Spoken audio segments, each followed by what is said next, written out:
Hello friends, पारस classes में आप सभी का बहुत बहुत स्वागत है।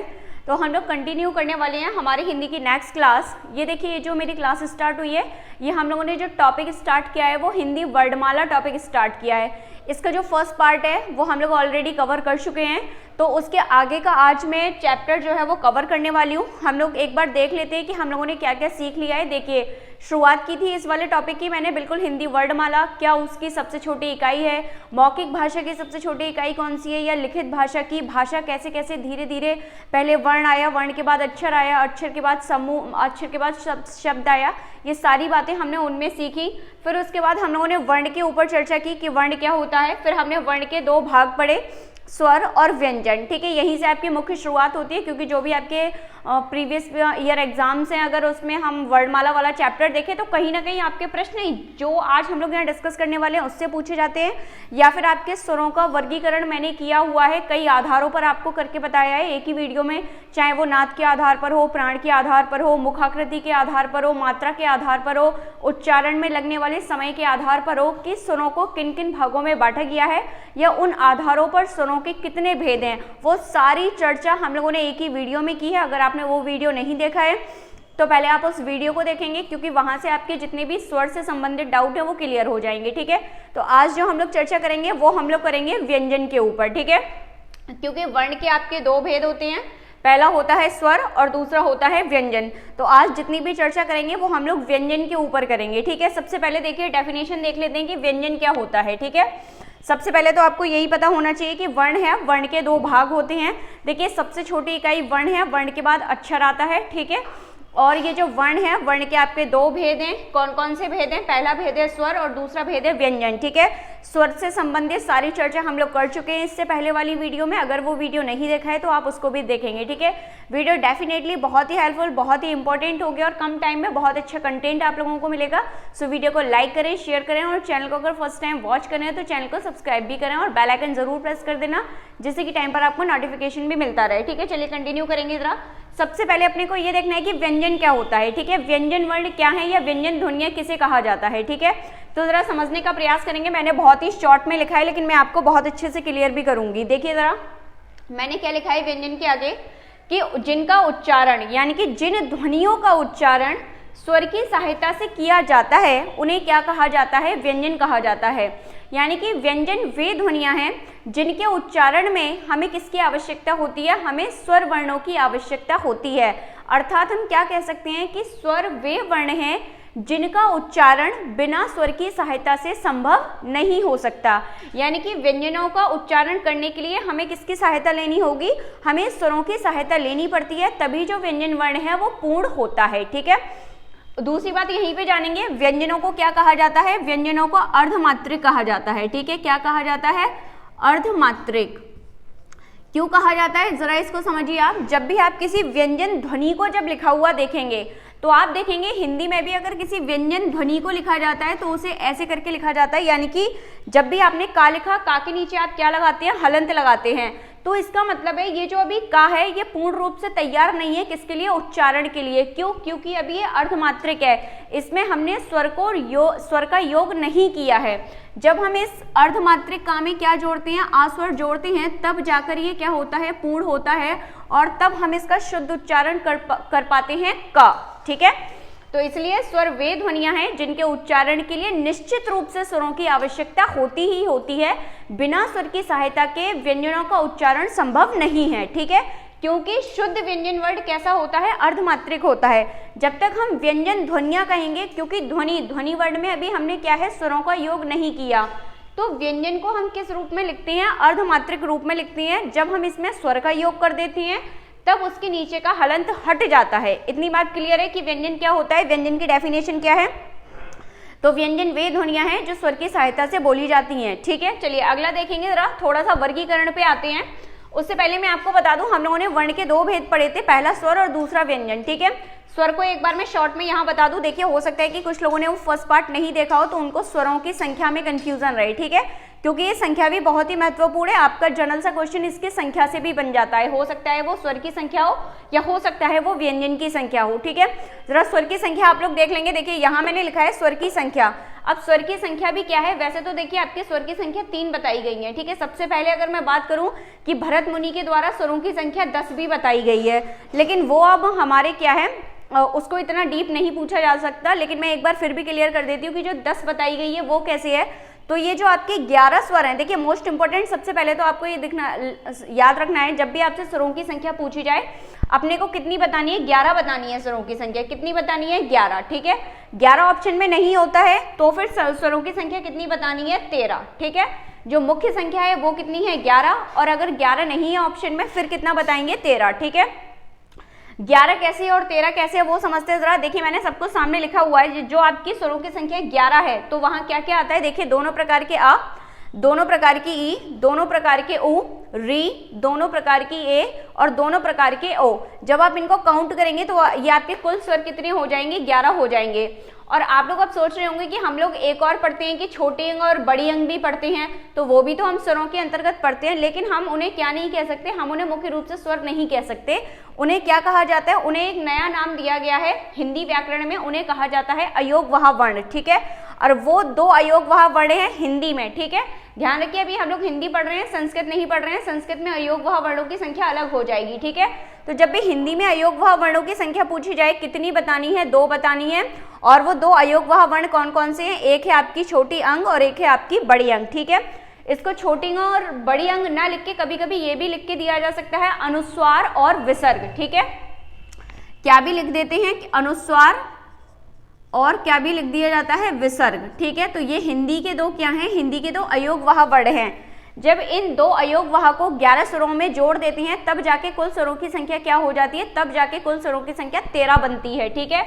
लेकिन जब तक आपसे ये पूछा जाए केवल सामान्य प्रश्न हो कि स्वरों की संख्या कितनी है तो कितना बताना है, तो आंसर करना है केवल 11, ठीक है।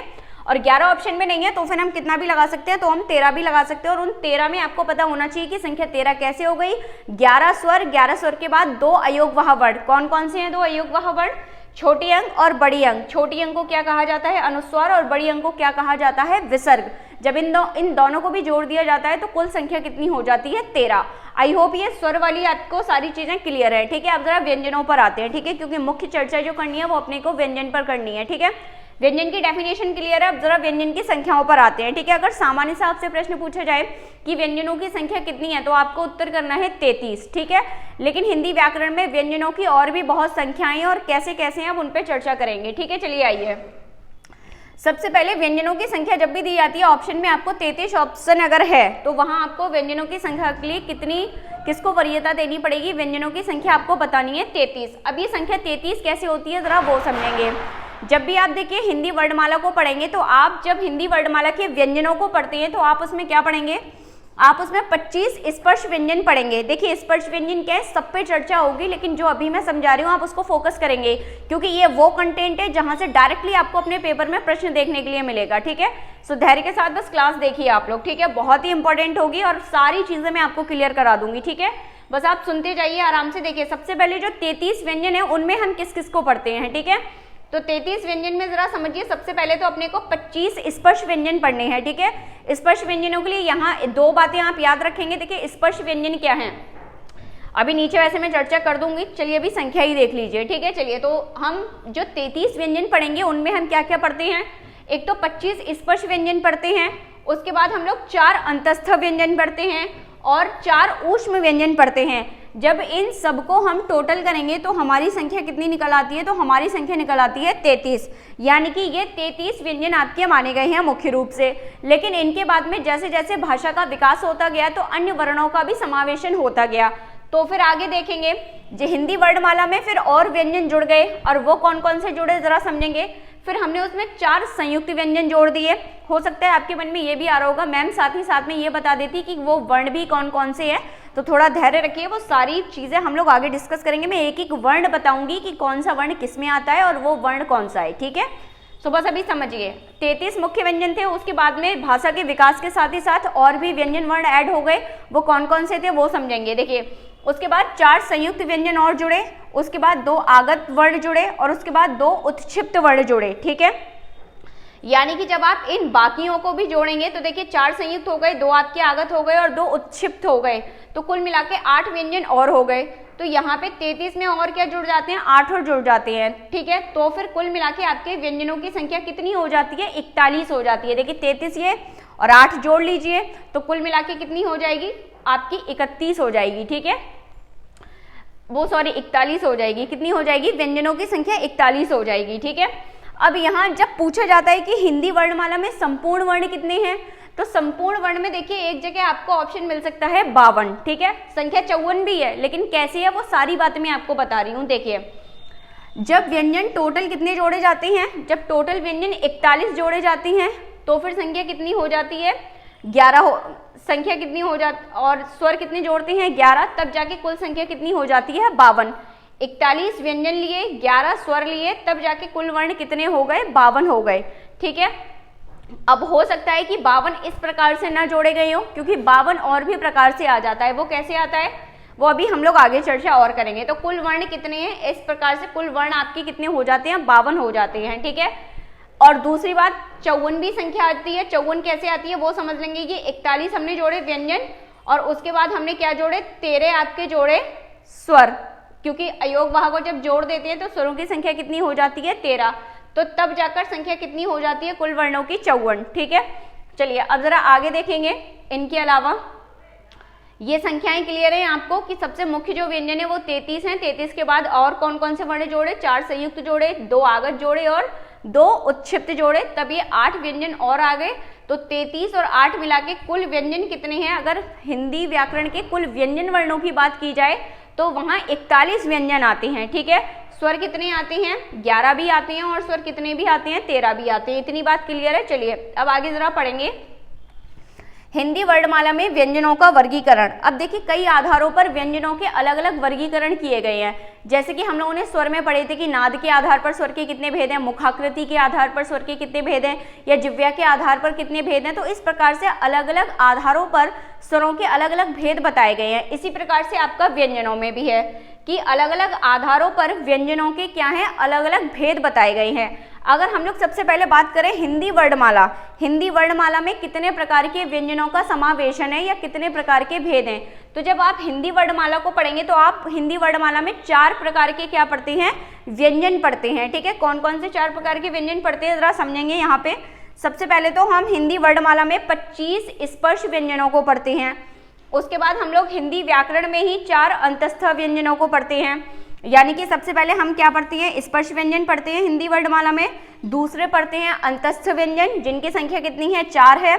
उसके बाद हम लोग पढ़ते हैं ऊष्म व्यंजन जिनकी संख्या कितनी है, 4 है।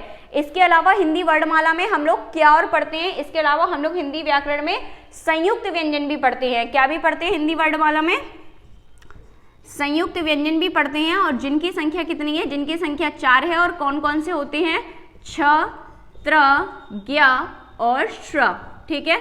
हम लोग इनको भी पढ़ते हैं हिंदी वर्णमाला में, ठीक है। चलिए तो इस प्रकार से ये हिंदी वर्णमाला के आधार पर व्यंजनों का वर्गीकरण है। कौन कौन से वर्ण पढ़ते हैं, स्पर्श व्यंजन पढ़ते हैं, अंतस्थ व्यंजन पढ़ते हैं, ऊष्म व्यंजन पढ़ते हैं और संयुक्त व्यंजन पढ़ते हैं, ठीक है। हिंदी वर्णमाला में जब भी आपसे संयुक्त व्यंजनों की संख्या पूछी जाए, अगर आपके ऑप्शन में 4 मतलब ऑप्शन में मौजूद है तो आप 4 टिक करेंगे। नहीं तो आप लोग अगर 4 ऑप्शन में नहीं है तो फिर आपका आंसर क्या होगा, 3 हो जाएगा, ठीक है। क्योंकि जब 3 होता है तो केवल ये 3 आपके संयुक्त व्यंजन माने गए हैं। कौन कौन से, छ, त्र, ज्ञ। श्र थोड़ा बाद में आया इसलिए। अगर 4 ऑप्शन में मौजूद है तो फिर आपको आंसर क्या ही करना है, 4 लगाना है। संयुक्त व्यंजनों की संख्या कितनी है, 4 है। कौन कौन से हैं, छ, त्र, ज्ञ और श्र, ठीक है। तो ये हिंदी वर्णमाला के आधार पर हम लोगों ने व्यंजन के प्रकार देखे कि कौन कौन से व्यंजन हम लोग हिंदी वर्णमाला में पढ़ते हैं। यहीं पर जरा समझेंगे स्पर्श व्यंजन। स्पर्श व्यंजन क्या है, स्पर्श अभी संख्याओं पर चर्चा करते हैं, ठीक है। एक दिन मैं सबकी परिभाषा बता दूंगी आप लोगों को, ठीक है। देखिए स्पर्श व्यंजन क्या है, अगर स्पर्श व्यंजनों की केवल संख्या पूछी जाए तो है 25। कितनी संख्या है, स्पर्श व्यंजनों की संख्या है 25। दूसरी बात, इनको कितने वर्गों में बांटा गया है, इनको 5 वर्गों में बांटा गया है। कौन कौन से वर्ग हैं, जरा एक बार चर्चा कर लेते हैं। देखिए स्पर्श व्यंजनों को 5 वर्गों में विभाजित किया गया है, ठीक है। वो कौन कौन से वर्ग हैं, वैसे तो मैंने ग्रुप का नाम लिख के दिया है। इनको हिंदी में 5 वर्गों के ग्रुप को एक साथ कहा जाता है कचट तप, ठीक है। यानी कि कावर्ग, कावर्ग के बाद आपका चावर्ग, चावर्ग के बाद टावर्ग, टावर्ग के बाद तावर्ग और फिर पावर्ग। ये आपके क्या हैं, 5 वर्ग हैं स्पर्श व्यंजन, ठीक है। हम लोग किसकी बात कर रहे हैं, स्पर्श व्यंजन की बात कर रहे हैं, जो कितने हैं 25 हैं। कितने वर्ग में विभाजित हैं? 5 वर्ग में विभाजित हैं। ठीक है, कितने वर्ग में विभाजित हैं? 5 वर्ग में विभाजित हैं। और प्रत्येक वर्ग में कितने कितने अक्षर हैं? प्रत्येक वर्ग में भी 5-5 अक्षर हैं। बहुत अच्छे से ध्यान रखना। क्या बताया? स्पर्श व्यंजनों की संख्या 25, कितने वर्गों में विभाजित? 5 वर्गों में। प्रत्येक वर्ग में कितने कितने अक्षर? प्रत्येक वर्ग में 5-5 अक्षर होते हैं। ठीक है, अब चलिए थोड़ा सा देख लेंगे वो 5-5 अक्षर कौन कौन से। देखिए इसमें क्या आता है? क, ख, ग, घ और अंग। ठीक है, इसके बाद देखेंगे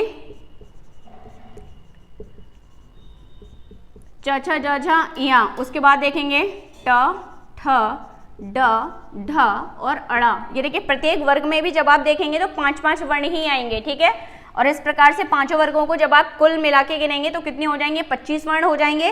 कहां से कहां तक होते हैं? का से मां तक होते हैं। जरा देखिए पहला वर्ण क्योंकि का है, और पांचवा अंतिम देखिए क्या आएगा? 25वां मां आएगा। ये देखिए त, थ, द, ध, न और प, फ, ब, भ और म। तो इस प्रकार से कहां तक होती हैं? का से मां तक होते हैं।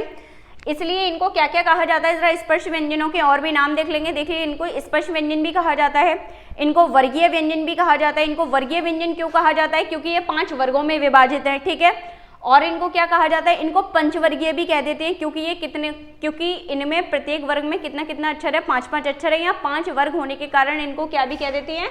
पंचवर्गीय व्यंजन कह देते हैं, वर्गीय व्यंजन कह देते हैं और स्पर्श व्यंजन कह देते हैं। ठीक है, इनको स्पर्श व्यंजन क्यों कहते हैं वो भी समझ लेंगे, क्योंकि इन वर्णों का उच्चारण मुख से जब हम करते हैं तो ये वर्ण मुख के किसी न किसी भाग को क्या करते हैं? स्पर्श करते हैं। इसलिए इनको क्या कहा जाता है? स्पर्श व्यंजन कहा जाता है, क्योंकि इनका उच्चारण करते समय ये निश्चित रूप से मुख के किसी न किसी भाग को क्या करते हैं? स्पर्श करते हैं। अब कौन सा वर्ग मुख के किस भाग को स्पर्श करता है वो भी जरा साथ ही साथ देख लेते हैं। चलिए जरा, तो इसीलिए इनको क्या भी कहा जाता है? इनको स्पर्श व्यंजन भी कहा जाता है। ठीक है, क्योंकि ये उच्चारण के समय मुख के किसी न किसी भाग को स्पर्श करते हैं। जैसे इसको क्या कहा जाता है? ये उच्चारण होता है आपके कंठ से, यानी कि आपके कहां से? कंठ से। ठीक है, दूसरा है ये जो चा वर्ग है कहां से उच्चारित किया जाता है? तालु से। टावर कहां से उच्चारित किया जाता है? मूर्धा से। ठीक है, टावर कहां से किया जाता है? दंत से। और ये कहां से उच्चारित किया जाता है? पावर्ग ओष्ठ से। ठीक है, तो ये भी ध्यान रखना है आपको कि किस वर्ग का उच्चारण कहां से किया जाता है। तो इसलिए इनके वर्ग के आधार पर भी इनके नाम हो जाते हैं। जैसे कंठ वर्ग में आने वाले व्यंजन कौन कौन से? तो कंठ वर्ग से आने वाले व्यंजन क, ख, ग, घ, अंग हो जाएंगे। तालु से उच्चारण होने वाला वर्ग कौन सा है? तो संपूर्ण चा वर्ग तालु से उच्चारित होता है। और भी हैं, वो हम आगे चर्चा करेंगे, लेकिन अभी आप समझ लीजिए कि पांचों वर्गों में आने वाले जो वर्ण हैं वो ये हैं। कहां से कहां तक है? का से मां तक हैं। 5 वर्ग हैं, इसलिए इनको पंचवर्गीय व्यंजन कहते हैं, वर्गीय व्यंजन कहते हैं। स्पर्श व्यंजन क्यों कहते हैं? क्योंकि जब इनका उच्चारण किया जाता है तो ये मुख के किसी न किसी भाग को क्या करते हैं?